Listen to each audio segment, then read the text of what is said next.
Bonne fête de bande nyonso bozwili baku malama kolanda biso awa na Océan du Congo Info, magazine d'actualité oyo tomesana bongo kopesa bino d'informations très précises awa ya République démocratique du Congo pe ya bamboka ya bapa na temps réel. Merci mille pour la confiance pe fidélité oyo bopesa kabiso mokolo na mokolo pona kotala magazine Océan du Congo na temps réel. Boyeba ke lilo basangwele loto kofongola bongo na makambo oyo etali mwana mboka Moïse Katumbi azalaki bongo na France 24 liboso ba journaliste international pe tokolobe lisusu na makambo o etali pasi ya transport awa na République démocratique du Congo pe o etikali bokozongo na mulai wabasa tika directement to fongola basango na biso ya mokolo pona koyisa bino ke mwana mboka Moïse Katumbi azalaki bongo liboso ya ba journaliste international kuna na France 24 pour na mingi HB s'appelle électrique c'est la biso image. Être candidat à l'élection présidentielle de décembre 2023. Vous savez, ce n'est pas des critiques, c'est une réalité. J'ai donné de conseils en interne, mais comme la situation continue à être chaotique, je dois sauver un peuple en danger. Et je serai candidat en 2023, mais je dois avaliser ma candidature au congrès de notre parti le 19 à Lubumbashi. Donc je serai candidat parce que j'ai une vision pour mon pays et j'ai un bilan quand j'étais gouverneur et j'ai de l'expertise aussi. Je ne viens pas là pour faire de l'aventure parce que vous savez, il ne faut pas chercher le pouvoir pour le pouvoir. Je serai un président qui ne pleure pas. Je serai un président qui va trouver des solutions pour son pays.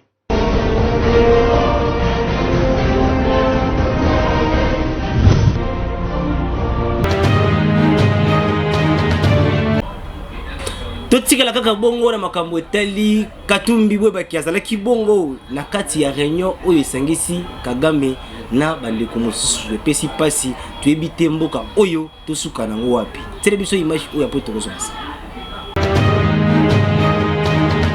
Katumbi bozoyoka Kagame likolo Moïse entouré kati la bato kasi Congo ezali bobele na infiltré bakambi o bakambaka Congo bazali penza ba Congolais te ya pasi pe mawa yangwala kasi tozali kosenga tomitala malamu na élection 2023 nani akoki kozala Congolais po ete acha mokanda po ete to voter est-ce que tokozonga te na 3 élections kukao oyo bino bolingaka est-ce que boswaka yango tobeyela ba Congolais nyoso botelema likambo ya Congolité botelema likambo ya ba Congolais ezala bobele ya ba Congolais pasi na biso infiltration eleki makasi ba infiltre biso wuto libumu ya mama kasi ya mbalo yo Congolais lobi aboyi lisu likolo ya lisu soko za Congolais te na moto ya mboka okozala te pe okokamba pe ba misala mabiso oyo ya makasi te to boyi pe na Océan du Congo tolobi likambo ya Congolité toko belela tibo koyoka Océan ebale eboya mbindo.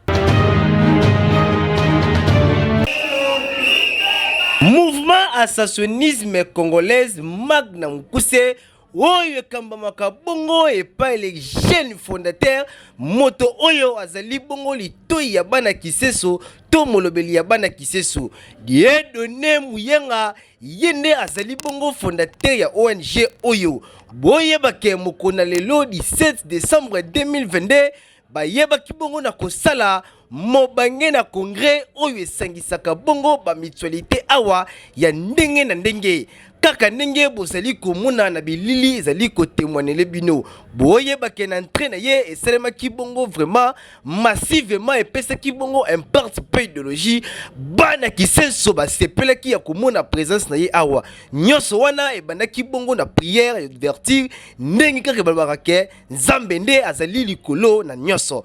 En tout cas après le sambo ezalaki bongo ne vraiment na discours oyo kolakisa tina ya mosala ya congrès oyo basanganaki na mokolo na lelo boyebake na nsima nango babengaki ba représentant ya ba mutualité ya ndenge na ndenge oyo ezalaki wana ndeti mutualité lumière mutualité bolingo pe bamitualité lolenge ya eki pe bamitualité ya ndenge na ndenge oyo ezalaki vraiment awa présentation wana esalamaki bongo mpona kopesa bilan ya 2022 ndenge nini batambolaki pe ndenge nini 2023 bakotambola asina baprésentation na bango bandeko ya mitualité ya ndenge na ndenge basengaki bongo epai ya fondateur ayeba nanu ya kokita kuna na commune ya Kinseso ya kotiela bango baforage mpo kuna pasi ya mai eza yango kuta koloba te toyebaka te soki aswana na DG bongo ya régie des eaux eyebanaka te kasi baoyo etikali misusu basengaki bongo insécurité batiela bango bongo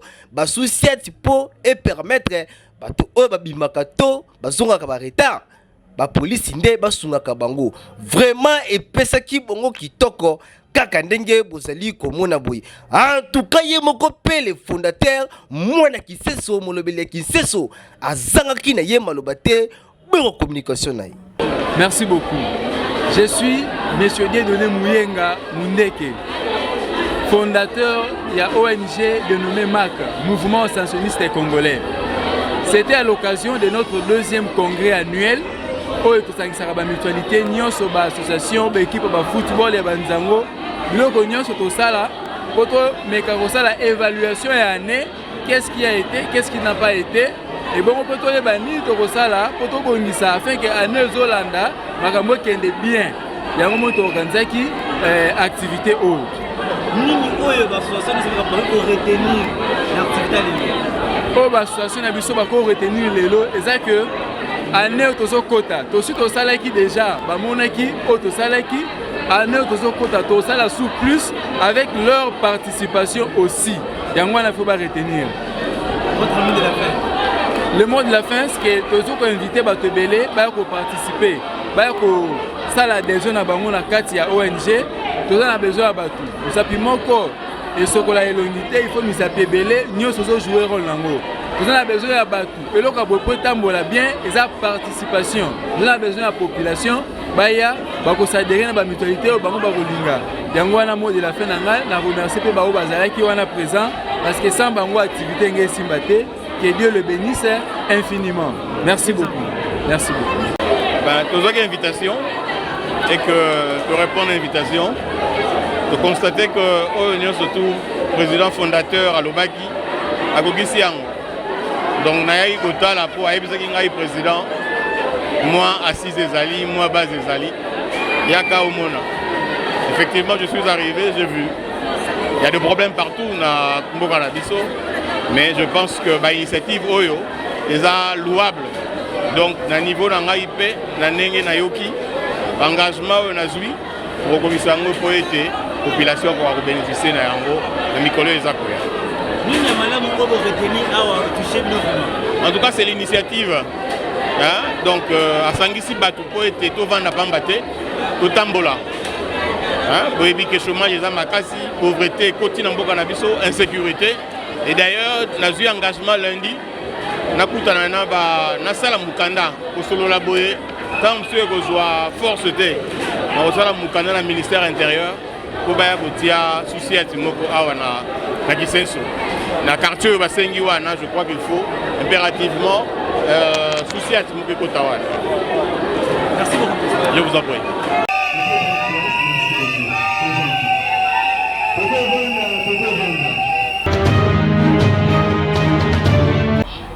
Totiki bino bota la vidéo oyo moko na kati ya est du pays azalaki bona koloba na makambo oyo tali recrutement oyo basali na makambo tali armée na biso yango tokosera bakonzi ya mboka soki moye kozala bobenga ta armée tigre kuna na ngola ezali armée makasi ya République démocratique du Congo pona kobunda contre ba M23 boka message oyo moko na kuna na est du pays azalaki koloba.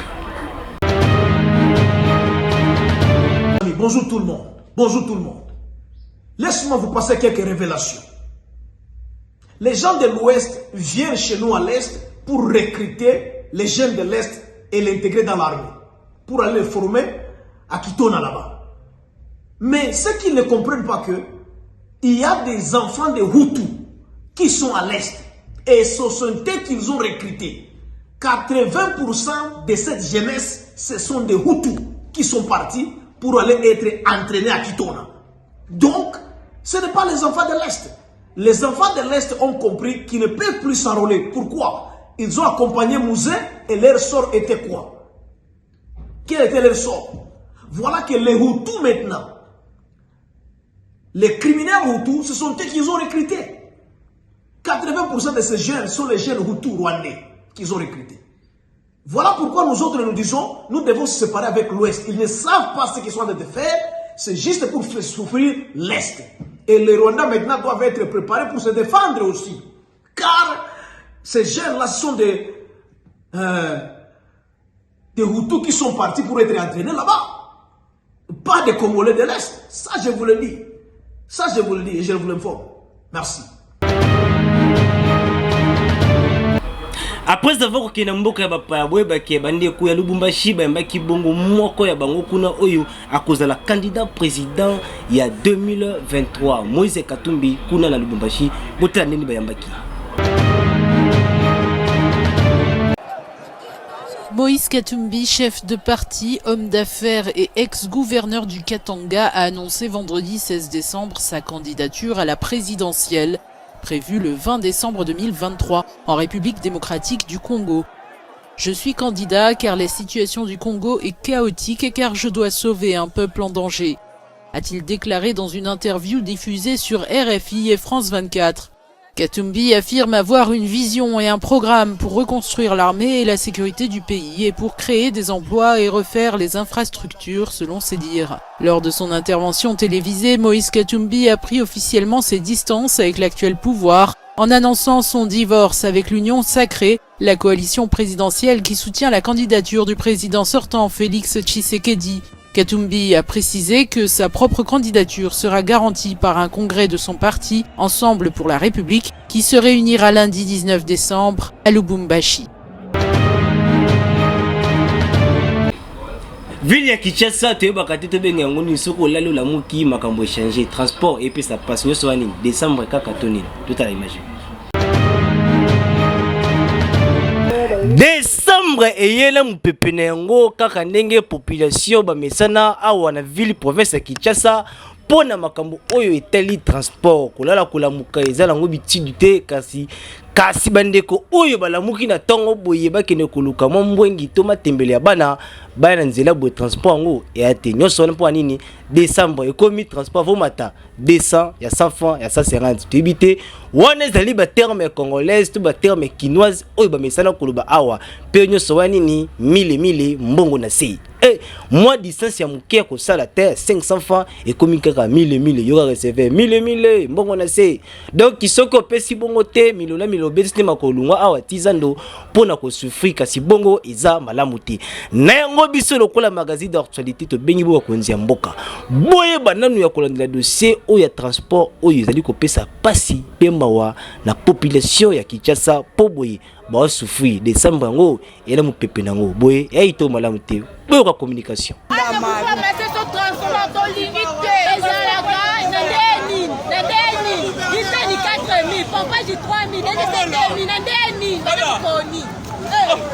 En tout cas, vraiment, tolobi pe tobeleli bino moko boyoki na population makambo lobi bakonza mboka boluka bosala quelque chose pour ceux qui botiki boye aturo yokomaka pied de Jésus konyata muninga te to tambola nde inde tibisika op to kwa koma biso na océan du Congo info tobeleli ebale eboya mindo tiboko yoka eyokani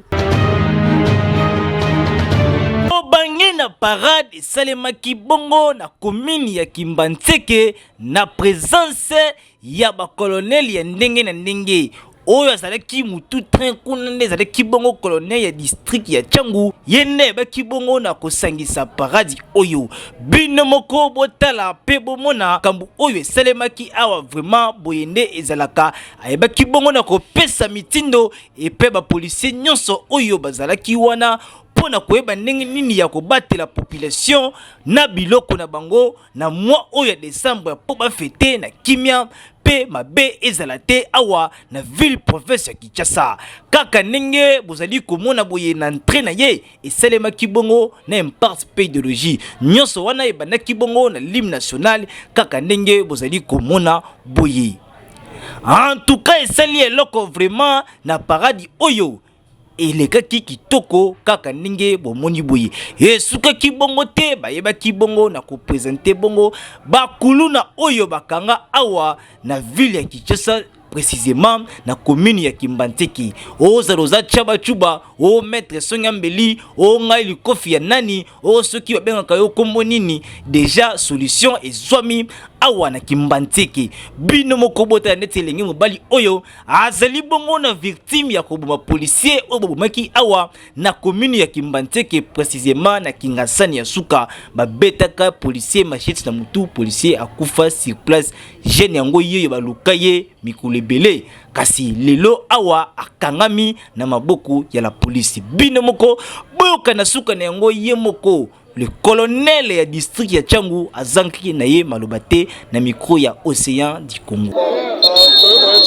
C'est pas pour rien que ça la parade la commune ya Kimboseke na moko ya terrain ou bien soit banza na mokali na nzela sika makambo ebele leki ya mabe topre au moins via bandokoloso bitano kolo ya berreur ya exécution ya nzela misanga biso incompréhension entre population police et même liwa ya bandeko même kozoka bandeko yango tomonaki ke eleki biso misala biso ezali kobatela population na biloko bya bango ezali te ke population ebimisa bomoi na bango na nzela ya misala na biso.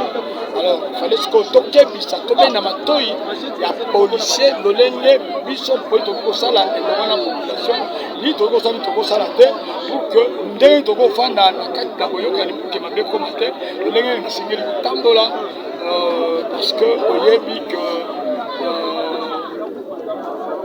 commune ya Kimbaseke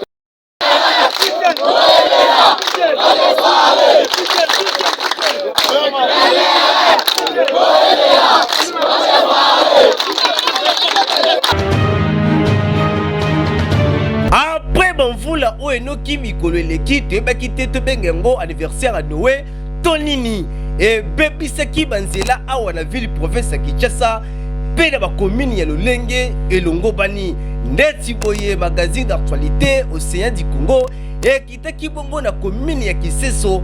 Bino moko botela ndenge nini badega oyo mvula esalaki kotoyo epesi pasi pe mawa na population kasi bana Kiseso bazali kolela bakonzi ya mboka boleka nanu kotoyo mpona kobongosela bango soki botiki boye vraiment mengai bakozanga bandako boye mpona kutia bamoto moya koleka eza te, c'est-à-dire mabe ezali kotoyo.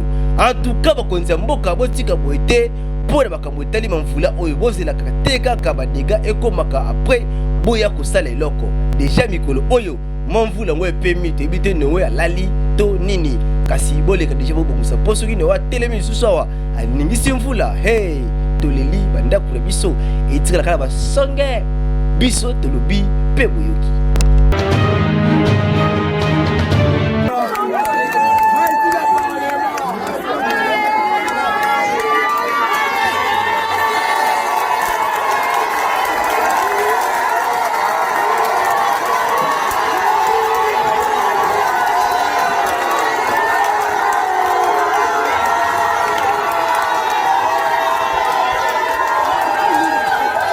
Enrôlement et ça na calamité. Le 20 enrôlement et bandi. Maman, bokende na enrôlement. Bokima yangote. Kene enrôlement pour peut savoir majorité na 2023. Nga nazali mutu ya Fayulu. Bo biango. Nazali mutu ya Fayulu numéro 4. Bokende. Maman na ngai. Bokende enrôlement pour na 2023 bopé sa Fayulu majorité.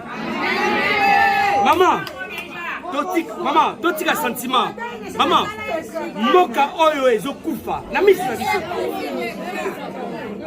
Bogi nzela matiki bala ne katani. Comment bakonzi ya moka boza na moka oyo. Nzela munene boye ekate na biso na nene. Nzala epai. Courant epai. Mai ezate. Bana batanga na mabele. Est-ce que vous avez vu? Maman, vous voyez qu'il y a un bon absabino. Maman, pour oyeba que mboka eza ko bonga eza ligne. Pour oyeba que batoazo kamabiso bakami bien. D'accord, c'est 5 choses. Est-ce que santé est bonne na Congo? Est-ce que l'éducation est bonne? Banzela ezali? Courant ezali? Ma ezali? Maman nanga sikoyo. Les mêmes personnes en 2023? Maman, tout ça la kidiba te. Tout ça la politique et sentiment te. Tout ça la politique te pour l'école te. École na biso comme on dit Congo. Ah, ils étaient que on a ça mungala, na muluba, na muswahili, na Congo. Biso de Swahili banani, la Congolais.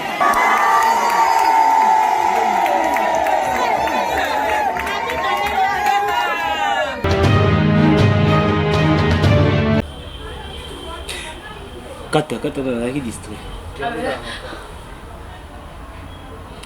Mikoleleki ndenge toyebisaka bino ke ba réfugié oyo bazolunga bongo Londres pona koyena égal détermination na bongo zalaki awa na République démocratique du Congo na makambo oyo etali ba M23 kasi lelo ekokisami bino moko botala yango tozwi bino mwa image oyo na télévision ya bapaya pona kolakisa bino ke conscience na peuple congolais il fallait atelema na makambo oyo etali ba réfugié boye kasi ya passe pe mawezali ke ndenge Rwandais oyo na kombo ya Kagame na misala na mabe azali kosala ya ko torturer peuple congolais pe ko torturer ba yimboka ezali malamu penza te oyo ezali kaka molobe na biso malobe ya biso kasi message ezali ya koto mususu yango conscience ya peuple congolais faut était ba piba konza mboka bozwa conscience na makambo oyo etali ba réfugié oyo po faso ba yela ya kitoko te parce que oyo calamité toujours qui na temps ya élection ya 2023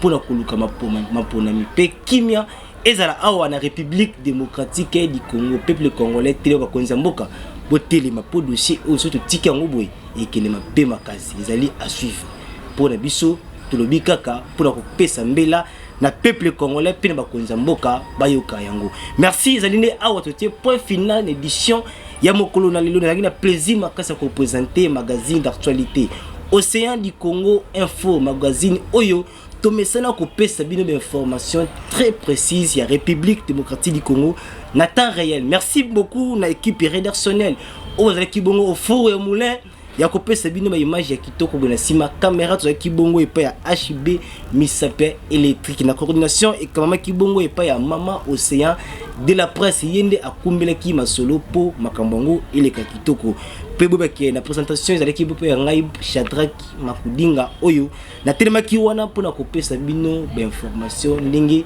tumesana kuluba awa na Océan du Congo soki bo sepeki na ba image ya lelo bisika ozali loba elongo moko na biso Océan du Congo et bale monene et boyambido.